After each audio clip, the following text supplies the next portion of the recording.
سستی ہماری دنیا اور آخرت دونوں کو تباہ و برباد کر سکتی ہے۔ وہ اس طرح نماز اور روزے جیسی فرض عبادتوں کی ادائیگی میں سستی جہنم کی سزا کا حقدار بنا دیتی ہے۔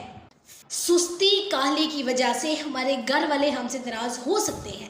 اگر کوئی ڈاکٹر ہے تو اس کی سستی کی وجہ سے کسی کی جان بھی جا سکتی ہے۔ دفتری کام جمع ہو جانے کی وجہ سے ٹینشن میں مزید اضافہ ہو سکتا ہے۔